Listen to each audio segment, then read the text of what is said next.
In the unforgiving world of high-altitude mountaineering, some stories become legends, etched into the ice and rock of the world's highest peaks. The story of Francys Arsentiev is one such tale, a profoundly tragic chapter in the history of Mount Everest. After her death, she became known to the world as Everest's Sleeping Beauty, a name born from the haunting image of her final resting place, visible for years to climbers on the main northern route. Her 1998 ascent is not just a record of a climb, but a deeply moving and complex narrative about the heights of human ambition, the depths of the human spirit, and the fatal flaws that can emerge in the pursuit of an extraordinary dream. It's a story that forces us to confront the ultimate price of obsession. Long before she faced the Himalayas, Francys Yarbrough was born in Honolulu, Hawaii, on January 18, 1958. Her early life gave little indication of the extreme path she would one day choose. She pursued a conventional route to success, earning a master's degree in business and building a respectable career as an accountant in the picturesque mountain town of Telluride, Colorado. But beneath the surface of her professional life, an adventurous spirit was stirring. The majestic peaks surrounding her in Colorado were not just a backdrop, they were a calling. She began with hiking, then progressed to more challenging climbs, discovering a passion that would come to define her entire existence. Francys's life took a pivotal turn when she met Sergey Arsentiev, a formidable Russian mountaineer, known in climbing circles as the Snow Leopard for his incredible feat of scaling all 5 of Russia's 7,000-meter peaks. Sergey was a force of nature. He embodied the elite level of alpinism to which Francys aspired. Their connection was immediate and powerful, forged in the crucible of shared risk and mutual respect on the slopes of numerous Russian summits they climbed together. This shared passion for the mountains soon blossomed into a deep love, and they were married in 1992, forming one of the climbing world's most ambitious partnerships. Together, Francys and Sergey pushed their limits. Her climbing resume grew to include formidable expeditions, from the west buttress of Denali to the icy slopes of Europe's Mount Elbrus. It was on Elbrus that she made history, becoming the first American woman to successfully ski down its formidable face. But these achievements were merely stepping stones. A singular, audacious goal began to form in her mind: to climb Mount Everest. More than that, she aimed to do it without the aid of supplemental oxygen. If successful, she would be the first American woman to achieve this monumental feat, a true testament to her strength and endurance. This ambition would become the ultimate test of her life. Mount Everest, known to the Nepalese as Sagarmatha and the Tibetans as Chomolungma, stands as the ultimate terrestrial challenge. Its summit, the highest point on Earth, has captivated adventurers for over a century. But this allure is matched by its immense danger. The mountain is among the most hazardous in the world to ascend, a place where the line between triumph and tragedy is perilously thin. Statistically, it claims a life in approximately 6.5 out of every 100 successful summits. It's a sobering number that underscores the unforgiving nature of this environment, even for those taking every possible precaution.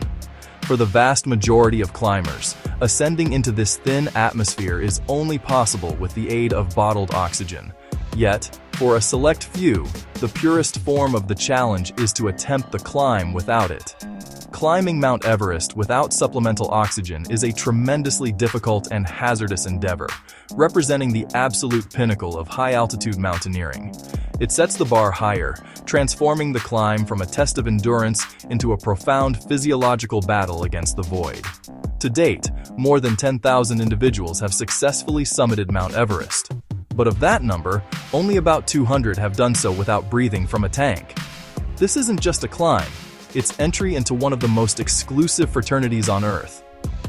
The primary battleground for this endeavor is the infamous Death Zone, the region above 8,000 meters, or 26,247 feet.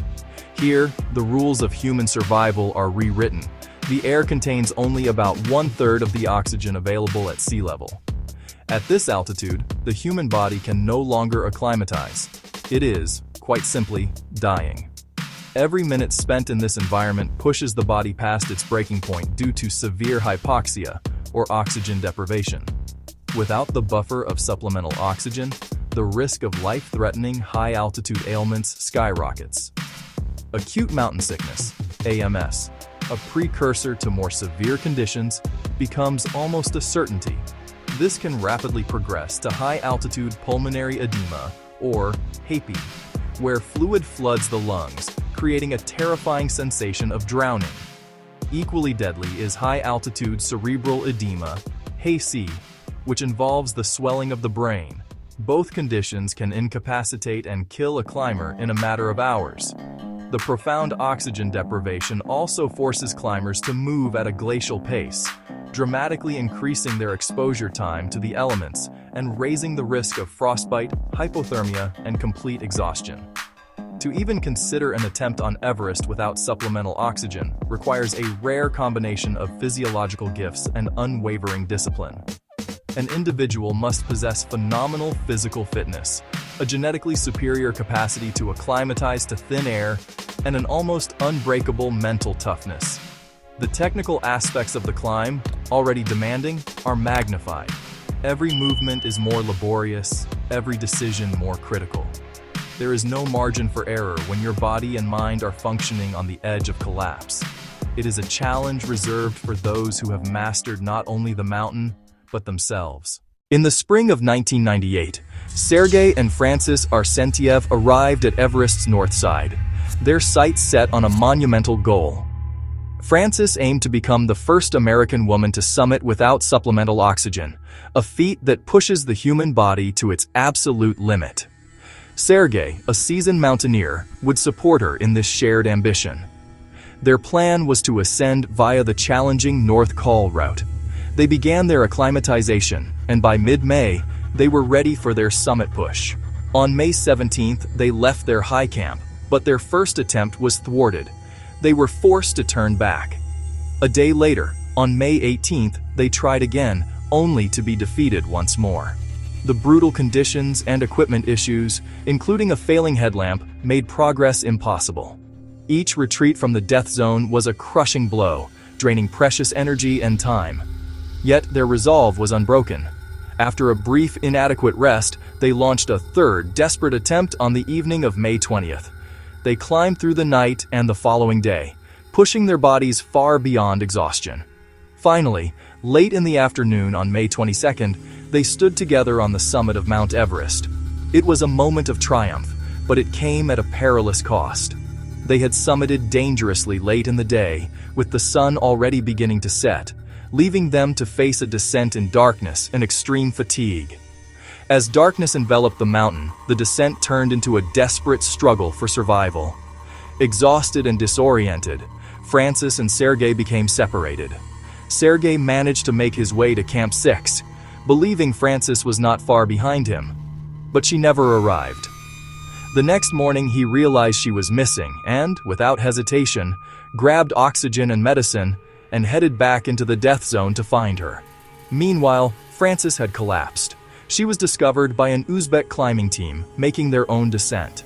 They found her clipped to a guide rope, unable to move, and severely frostbitten, but alive. They spent nearly an hour trying to help, attempting to administer oxygen and coax her to her feet. But Francys was too weak to stand, and the climbers themselves were becoming dangerously exhausted and hypoxic.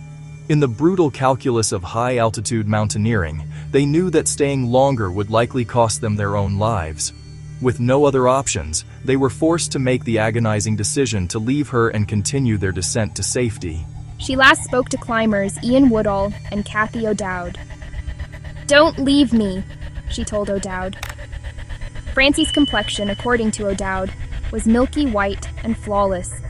Her face resembled that of a porcelain doll as a result of the terrible frostbite. "Why are you doing this to me?" she questioned. They were likewise compelled to leave her. Woodall and O'Dowd were also faced with the same grim reality as the Uzbek team.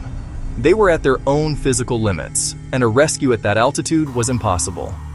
Leaving her was a decision that would haunt them for years. At the age of 40, Francys passed away alone on the mountain on May 24, 1998, in the same location where she was last seen. For nearly a decade, her body remained on the main climbing path, a stark and tragic landmark for those who passed.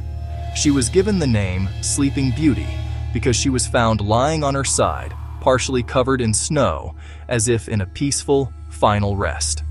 While the Uzbek team was descending, they passed Sergey on his way back up.